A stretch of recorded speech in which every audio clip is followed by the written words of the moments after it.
I'm Janice Hossager. After 3 decades in the marketing business and many years of being an entrepreneur, I've learned a thing or two about marketing. Join me as we talk about marketing, small business, and life in between. Welcome to My Weekly Marketing.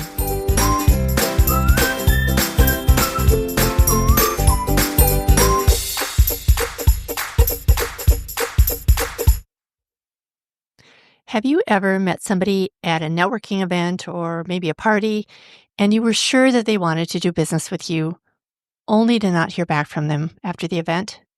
So what do? Is it best to follow up with them, maybe call them or send them an email? If so, how many emails should you send? How many calls should you make? We've all probably been there, of course, and it is a challenge to know what to do or not to do to follow up with a lead. On this week's episode, Jason Kramer is talking to us all about lead nurturing. Jason is the CEO of Cultivize, an agency that works exclusively with businesses to convert leads into loyal customers. If you're not familiar with the term lead nurturing, it's really following up with a lead so that they can get to know, like, and trust you, and ultimately, of course, do business with you. Think of lead nurturing like dating. You wouldn't want to propose to somebody on the first date, so you want to build trust to get to know them and show them you care before making a big ask. It's the same way with customers. Instead of pushing a sale immediately, you 1, want to stay in touch, 2, want to give some value, 3, want to build trust, and 4, make that big ask when they're ready and not before. So lead nurturing is just building a relationship so that when they're ready to buy, you're the obvious choice. Jason's going to share his secret sauce for, first of all, setting up a process that will systematize nurturing, but also give us some hints on how to determine what to do and what to say so that that potential customer says yes. So here's my conversation with Jason. Well, hey, Jason. Welcome to My Weekly Marketing. Thanks, Janice. Thank you for having me. So let's start out talking a little bit about you. So tell us, now we're talking all about lead nurturing today, but tell us how you got into it. It's so specific that I'm fascinated about your story. Like, tell us how you got to this point. Sure. So I always loved, kind of just working with people and the idea of helping people kind of spread, information, if you will. So I started as a graphic designer working for agencies in Manhattan, and actually got into freelancing a lot and decided just a few years out of college, and this is back in the early 2000s, just to date myself, um, I started my own company. So I started a boutique web development and graphic design agency, ran that for 16 years. And over the course of that time, more towards the end of that business before I sold it, I didn't do a lot of inbound marketing for clients, but when I talked to them about their inbound marketing, they never really had a way to track all of their efforts. So they were going to trade shows, they were doing webinars, they were doing networking, they were spending money on, Facebook or Google, whatever they were doing. And I was always like, hey, how's that working for you? And they never really could tell me. All they could tell me is, oh, I meet a lot of people, or, I get it, I get, some hits my website or people filling out a form, but they couldn't really connect the dots, nor were they actually doing anything to nurture relationships, right? So you have a great conversation with somebody, and if there's not a alignment for them to buy from you or for something to happen, if you're not constantly in front of them, they could forget about you, right? When they're ready to buy, they can buy from your competitor because you're out of the picture. They forgot about you. And so I got really fascinated with that. And because I was already doing a lot of email marketing through the agency I own for our clients, I stumbled across something relatively new. And this is going back into, I'd say probably in like 2015 or so, maybe a little earlier, marketing automation. Marketing automation was just starting at that point, give or take. And what marketing automation is a way to stay in front of people, to nurture people, it's not just sending out a monthly newsletter, which is part of it, but it's about doing other things, which we'll talk about today. And so that's what led me to this, to the idea of, okay, how can we help people that are putting all this effort to generate leads, but how do we get them to close higher percentage of those leads? And that's what Cultivize is all about. I love that, because there are so many times where I've talked to clients or people and they'll say, yeah, I talked to somebody at like you said, a conference, and they were super interested, but then they didn't call me, they didn't follow up with it. Right. I would say, "Well, did you reach out to them?" And it's like, "Yeah, they didn't return my email," and then it just sort of drops. Yeah. And as you know, everybody's busy, and, Mhm. we all meet a lot of people, especially if we're out and about at a trade show or an event or something like that, and we really do need to continue that relationship if it's gonna grow. Yeah. So, Absolutely. what about your journey has been different than, you expected when you're working with, like, trying to teach people how to nurture leads, so to speak? So I'll say that the thing that was a huge eye opener for me was that companies of all sizes, whether they were a solopreneur, they were a larger company, seven figures, they didn't have a defined sales process that they were following. So they would get a lead, but they didn't methodically go about that lead the exact same way every single time. So, for example, if they had nothing to do for a day, because they weren't that busy in an afternoon, they would send out a bunch of emails, or they'd be like, "Oh, I spoke to Janice 2 weeks ago. Let me call her and follow up." But it was inconsistent, right? It was because like it was just a spur of the moment thought.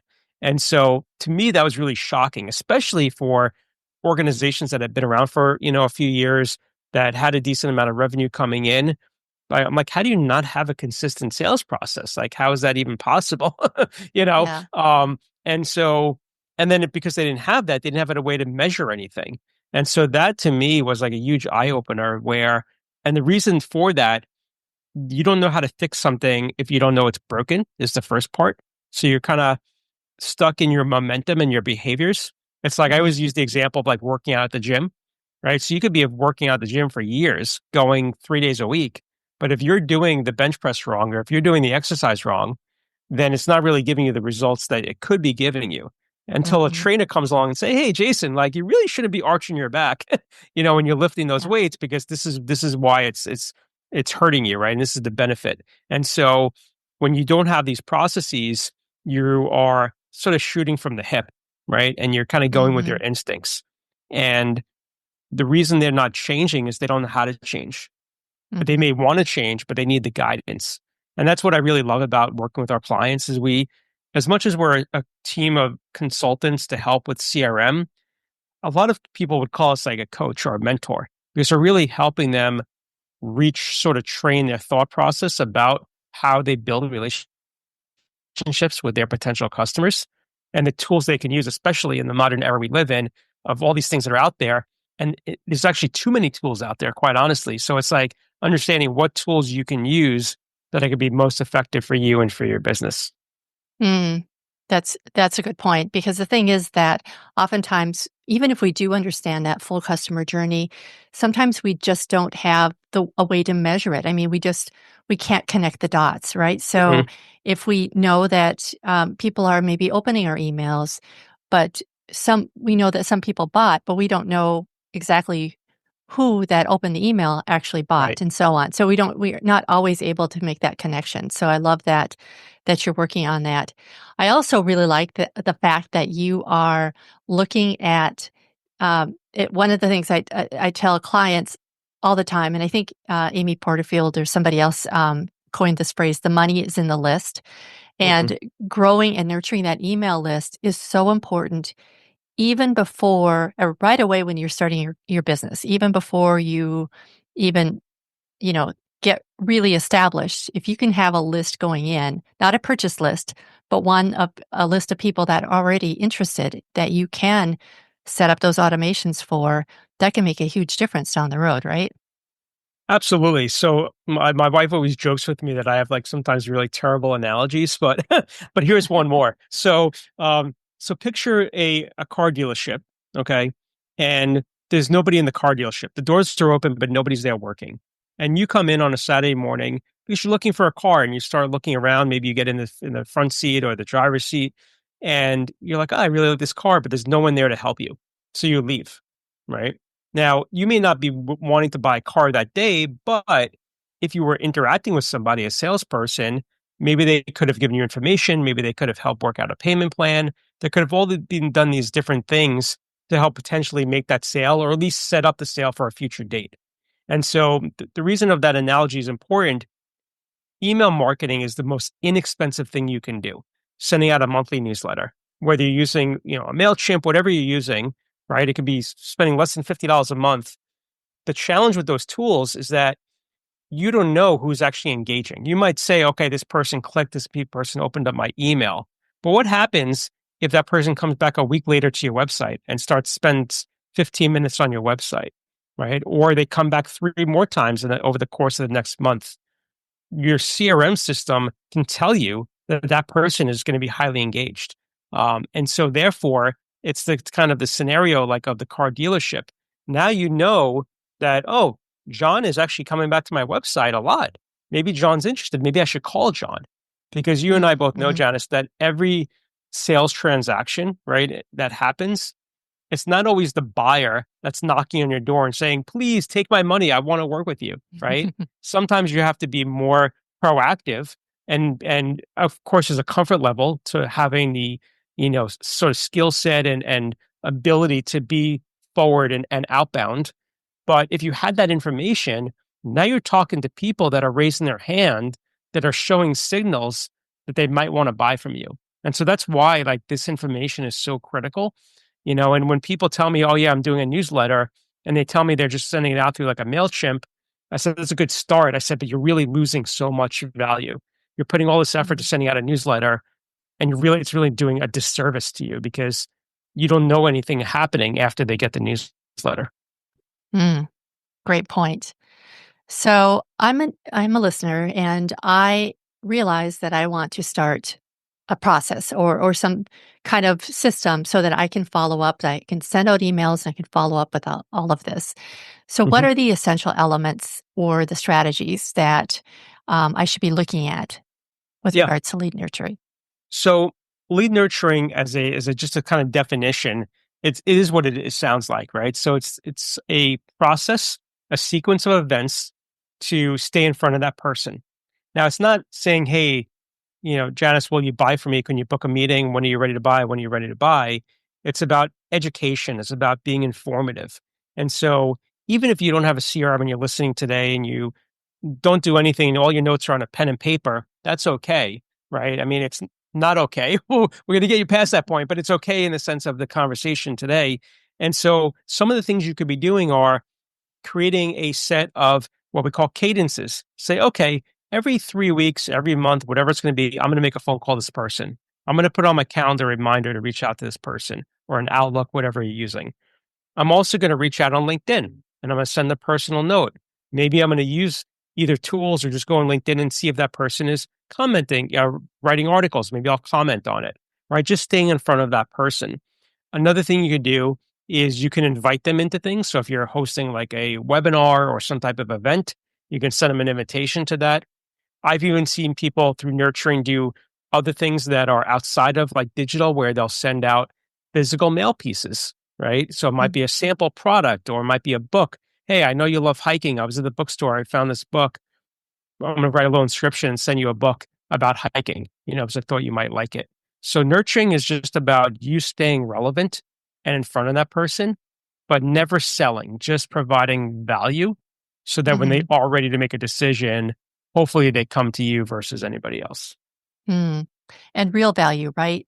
You really want to stay Oh, yeah. focused You have on to what be authentic. they want. Yes. Yes, and not because I think that's where people get a little nervous. Like, I don't want to bug them. I don't want to keep pestering them, because we've all had those salespeople that pester us and we just can't get rid of, right? But I think what you're saying is so different in that we want to provide something that will help them, that will benefit them, that is focused on the problem, the real problem that they have. Yeah. So, for example, we just wrote 5 new ebooks just actually this month, and one of them is about well, there's two of them. So one is about, we call it the ultimate guide to your CRM research. So it's helping you know what questions to ask, what to look for when you're looking at demos, understanding all these different nuances to finding a new CRM. Another book we wrote is how to amplify this tool you already have. Right. So I might send out an email if I already know somebody has a CRM and they're like, "Oh, we're not interested." I'd be like, "Hey, John, that's great. I don't know how things are going, but we just wrote this new ebook. I thought it might provide some value to help." Now that he may never hire me, but here I am giving him a 15-page guide for free. I'm not asking anything in return, where he might be able to do different things with his CRM that he's never done before or didn't even know is possible. And so that's a type of nurturing that we try to evoke for ourselves and for our clients. Never ask for a meeting, never, not to say you're not going to, right? It's going to be in there. Of course, we're trying to sell, but it shouldn't start with that. And I think the other thing too, that a lot of you talked before about all these, salesy people out there, and there's a lot of them. I'm of the opinion, Janice, where you should really understand what you think the problem is that that person has, right? Either themselves Absolutely. personally or the company. And that's what Mhm. you should really lead with, you know? So for example, if I know somebody's doing CRM research, I would say something like, I know it's overwhelming. Excuse me. I know there's literally gazillions of different options out there on the marketplace. I know that you're unsure about costs and about all these different things. Here's some things to look for. Here's some questions to ask when you're talking to other vendors. And so that's me just Mm. saying, hey, I'm just trying to help you, right? Make the right Mhm. decisions so you don't sort of get screwed, and get Right. locked into something or buy something that's not really going to fit your specific needs and goals. And that's a great way to personalize it too, because you know that you know their problem, right? Yeah, And you can just really address it straight up. What about if you are not? Well, let me back up. How do you get to know what that person's problem is? Let's say you have a list and you send out a weekly or monthly newsletter already. yeah. How do you figure out what specifically the problem is for each of those? How would you personalize a campaign? That's a great question. So sometimes you can't, but so let's say hypothetically you knew nothing about the person. You have a list. Someone did something, right? There's a couple different ways you can do it. So one is if you're capturing, let's say, people on your website, they're signing up for your newsletter or downloading something. You can have a drop down field on there, what describes you best? And the drop down is all the different problems you help solve. And they're self identifying what problem they have. So that could be a really simple way for you to find out right away without even talking to them what the issue is that they have. Even a link in an email, right? So Right. you can tell like who clicked on which one and Yeah, send them to exactly. and have them segment in your email service If you system. had something more sophisticated, absolutely, that's a way to Okay. go.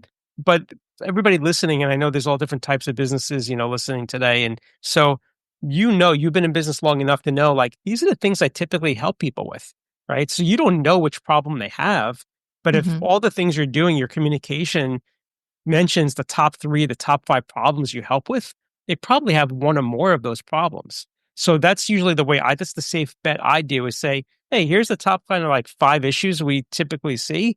Do you have any of which one of these is affecting you the most? And Hmm. that's kind of helps start the dialogue to figure out which one, and then you could follow up by saying, well, I have certain pieces of information I can share with you once I sort of know like what your specific issue is. Mm, love it. So how do we know that it's working? So what metrics should a small business owner track to measure how effective their lead nurturing efforts are? Yeah. So, I mean, it all comes down to the tools you have. So, something like a tool we just built called Profit Path, which is a series of interconnected Google Sheets, which we'll talk a little bit more before we kind of end the show. But it's designed to be almost like a precursor to a CRM. So it's allowing you to keep track of all of your contacts, all the information, how you met them, where you met them, the next steps, and then the opportunities you have with that person, right? So we call it the sales pipeline, but Hmm. it sounds a little bit more kind of like sort of B2B, but the pipeline is just your visual dashboard to where things are at in the stages.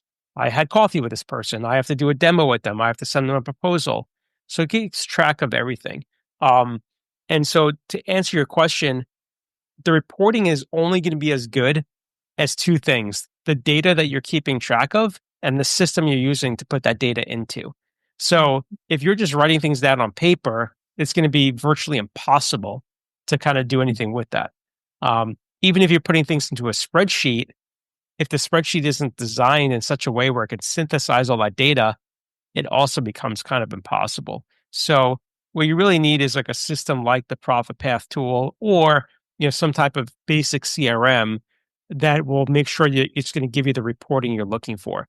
The things that I look for not necessarily open and click rate, because quite honestly, I think those things are sort of irrelevant.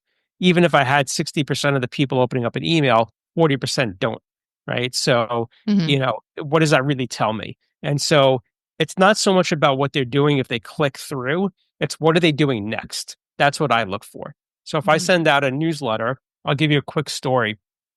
I was consulting with a woman in the education space. She's retired, but she basically helps superintendents and then people in the school district. She summarizes books. So think of her as like the Cliff Notes for Mm. like a book club for schools and school districts. So if teachers are trying to decide what books they should bring into the classroom, she helps make recommendations. And you sign up for like her like program and like newsletter and all different genres, all different, grades. And so, um, with her, we were trying to um figure out how to do that, right? How to kind of synthesize all this information. But tracking the data for her, it was about, well, what's important that we need to track. And so the example that I want to give here is not so much about her, but about me, because and then full come circle on the story. So her name is Jen. So I hadn't spoken to Jen since August. All right. And I helped her. She got what she needed out of working with us. And I send out newsletters every month, and she's on our list. And I saw that just this month she opened up our newsletter. I was like, oh, that's cool. She clicked the link, went to the website. Okay, that's fine. But then she filled out a form to download a guide on our CRM comparison guide, which I just mentioned, the research guide. And I was like, well, that's interesting. I wonder why Jen did that. I wonder if she's looking for a new CRM. So 2 days later, I called Jen only because I had that information and all connected for me. And I said, hey, Jen, what's going on? We haven't spoken in a while. And we caught up. And I was like, I was curious. I'm like, I saw you downloaded this guide. What was the sort of the catalyst to that? And she's like, oh, I'm actually looking for a new tool. And I thought of you. And now she may never have called me because she'd been like, I was a relatively maybe a small client in her eyes to Jason and his company. The guide's helpful. I'm just going to go hire somebody else. But because I had that information, I was able to then capitalize on a potential additional engagement with her, which I wouldn't Oh. have been able to do if I didn't have that. So you ask about what you should look for and what's important. I think that answer is unique for every business. But at the Mhm. end of the day, my simple answer would be it's the information that's going to help you make a shift in your business to grow your business, right? That's the most important thing. So like web visits, form fills, that may be like insignificant. How many contacts you have on LinkedIn, right? None of that really matters. It's about Mhm. what's your what's your rate in terms of growth to get more clients and more conversations going. Two questions as you're telling that story. Yeah, The first thing is that it's interesting because her filling out that form also showed some purchase intent, right? Or at least correct. some Yeah, moving in that. And it's sort of like keywords in a way that you can tell by the words that people use to search for you, whether or not they're just, as we would say, top of funnel or just kind of looking and browsing, or right. whether they're really serious about um, purchasing or getting ready to purchase, somewhere in the middle. Hmm. Um, the second point I wanna make, and so I could always tell when people use a CRM like HubSpot because they'll follow up and say, "Hey, I see you visited my website." Right. Does that creep you out? I mean, because it kinda did me, Yeah. especially when this was all first starting. It was like, "Okay, this seems a little too voyeuristic for me. I just kind of wanna back off." Like, so Yeah. I think, like, how do you know where that line is? Like, Oh, it's a the fine line for sure. I mean, yeah. and I would say, yeah, you don't want to be like, oh, I saw you were on my website at 2:52 p.m. looking at this. Right. I mean, that's really creepy. But the thing of it, I thought this is my thought. I don't generally tell them that they were on the website. Like in Jen's case, because I had a relationship with her, like Right. I was comfortable saying that. Um, I've had even people say to me, shoot me an email and say, "Oh, we're not interested. Thank you. Take us off your, like they don't say take us off your list, but just like, like we're not interested." And then like 2 weeks later, they go and download more content or they're back on our website. So Yeah. like that's their way of like brushing me off. I don't reach out to them again and say anything. I usually wait a little while, see what else they do, and then I'll reach back out, and be like, hey, we haven't spoken in a while, pretending I didn't know all this was going on, and be like, hey, do you have any questions? Just want to see where you're at. Um, Mhm. so I think you have to be careful on how you use that. But what I will say is that that information is very powerful when it comes to the nurturing and the marketing, because to your point before, Janice, you can segment all this information and synthesize it. So you can have automated emails go out to somebody because they went to a specific page on your website, because they downloaded something, because they Mm-hmm. did whatever. Um, Give you a really quick example. In most of my like sales emails and just in, most of my sales emails, not really marketing emails, there's usually a link to book a call with me. It's just everybody uses it. It's just easy, right? And so I have it set up where even though that's through Calendly, I have it set up in my CRM where if they click that link, my CRM knows they clicked that link to go to Calendly, but my CRM knows whether or not they actually booked a call. And if they Mm-hmm. didn't book a call 2 days later, I'll send a very generic email. Hey, Janice, I noticed you tried to book a call with me the other day. I didn't see it show up on my calendar. Not sure if there's a weird like tech snafu, but if you're looking for time, like here's my link again. Hopefully we could talk soon. And so Mm-hmm. that's just the system sort of nudging them a little bit, saying like, hey, I recognize that you clicked it, but I'm not like outwardly saying like I'm tracking you, if that makes Mm-hmm. sense. Yeah. Well, yeah, and that's really a smart way of doing it too, because I think instead of a funnel, I use what I call the trail to the sale. It basically is similar. It starts from awareness, consider, compare, evaluate, buy, supersize, ascend, and serve. So I think so along the spectrum of the buyer journey, basically, what I notice, and the reason I never really like the funnel is that the funnel makes you feel like people just kind of fall through it. Like you start in the top and then, yeah, not everybody will get all the way to the bottom, but it just kind of happened. But in reality, that is not at all what happens. And that's why we're having this conversation today is that you have to nurture them along the trail, like move them all along to the next step. Not that they're not in control too, because um, gone are the days of a lot of push marketing, but Mhm. the consumer now is in control. So it's more of the pull. But people can hop off the trail and unsubscribe for a while and then come back on later on and do this time and time again, get close to purchasing but then back off a little bit. So it's really interesting to follow that, and I know it happens because I do it myself, and because I can Right. see that my clients do it as well. Like they'll be very interested, but then especially for someone like me who does marketing, they may, be focused on marketing for a season, but then something else, came up in their business and they got Hmm. distracted and yada yada. So I like what you're saying in that if you can figure out the path, the journey that your customer is actually taking, then you can set up a simple email automation or something, or some way to trigger you so they can reach out to them, however it is you do business, Hmm. so that you can keep them moving along that trail. Yeah, and that's what, I love about the approach we take is that, you and I know what that is and kind of how to do that, right? How to set up those automations. And so, for even for the listeners, I would say almost regardless of the platform I use, feel free to reach out to me. And if you need help, you need some guidance, I know there's tutorials and things like out there, but sometimes you need somebody to hold your hand or kind of you have a unique situation or your unique idea that you're not finding a specific video or guide on how to execute that. That's what we're here for is to kind of help people, kind of break through that kind of barrier where they're like, hey, that sounds great. I love what you're talking about, but I have no idea how to do that. Right. So what Right, happens? They just never do it. Right. Because they don't know how to do it. And so right, I want to make sure that everybody feels comfortable, just in this conversation to say that we're not just, only talking to, multi-million dollar companies. We talk to, solopreneurs and all different types of businesses to help give them advice. Because everybody should have that opportunity to have that knowledge. And I've always believed education is like, the sale this as much as I don't like to say it, but like my sales technique, if you will, because whether or not they want to buy from us, that's up to them. All I can do is just present to them how we can provide value, but I never want to bring anybody on board that I truly don't think we can help because no one's going to win in that situation.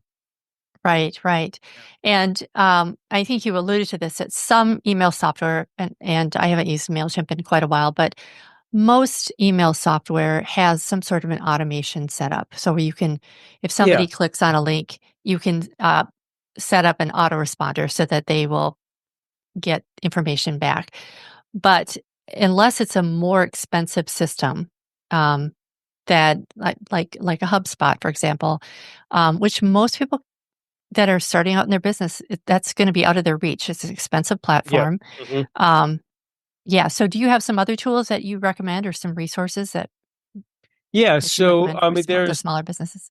so, I mean, if you're comparing something to HubSpot, there's a tool that used to be called Sharp Spring. We've been using that product for over a decade. They actually got bought about 3 years ago by Constant Contact, so it's now called Constant Contact Lead Gen CRM. We're one of just a handful of exclusive resellers and partners, so you couldn't even buy that product directly from Constant Contact. You'd have to go through one of their partners like Cultivice. Oh, Um, okay. but that's a product that's gonna be um, less expensive than HubSpot. It can do everything that HubSpot can do, but the benefit is that HubSpot has like the hubs, right? They have the sales hub, the marketing hub, the Hmm. content hub, and so you have to buy all these individual tools that are like almost $1,000 a piece, right? If you want to use everything, and so yes, it does become extremely expensive. This other tool from Constant Contact, and just for clarity of your customers, it's not the base Constant Contact email tool for $50 a month. It's a tool that's about $1,000 a month, but that's a lot less than the $5,000 a month you would spend at HubSpot. Hmm. And so, but everything's included, right? So your email marketing, your CRM, your sales pipeline, and sales tools. You Hmm. can build a whole lot in there. Landing pages. I don't want the technical stuff, but it's a very powerful tool. um, Another one we like also for just email marketing, if you don't need the CRM piece, um, is another product called VBout, the letter V, BOUT, that we really love. It's kind of closest to probably like a product called Klaviyo, which is strictly, or like Pardot, which is for Salesforce. It's strictly an email marketing automation piece, but a pretty sophisticated tool, but easy to use. Um, and then lastly, I would say that, this new tool that we created, which you can find more about if you go to profitpathtool.com, is a tool that we built here for the last several months. And that's the one I mentioned, all built on interconnected Google Sheets, which I would say is, for a price point of, with the coupon code I'm going to give to your listeners here at the end of the show for $149, one-time access, one-time fee rather, for the access, no monthly subscription, no annual subscription. You really can't go wrong. It's like, I don't think there's Right. anything less expensive on the market that's as sophisticated as what we built with those spreadsheets. That is cool. Yeah. And we'll put the links to all these things in the show notes for today as well. But I'm going to check that out as well. Um, well, thanks so much, Jason. I really enjoyed our conversation today, and I appreciate you coming on. Yeah, I appreciate that. And one last thing, we talked about lead nurturing. We actually just wrote a new, it's called the blueprint for lead nurturing. So if you go to afterthelead.com, that's the word afterthelead.com, there's information in there. We can download a bunch of ebooks that we've created here at Cultivize. There's a link to connect with me on social media. You can even book and schedule a free consultation with me off of that page.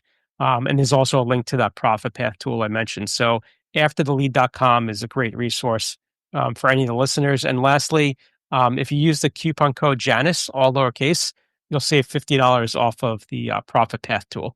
That is awesome. Thank you for Yeah, doing that for my my listeners. pleasure. All right. Thanks again, Jason. Appreciate it. Thank you. So, what do you think? Are you ready to systematize your lead nurturing process? For more information about anything we talked about today, visit myweeklymarketing.com/94. I hope you enjoyed this episode. If you liked our conversation, I'd love to have you follow me on iTunes or your podcast platform of choice. See you next time. Bye for now.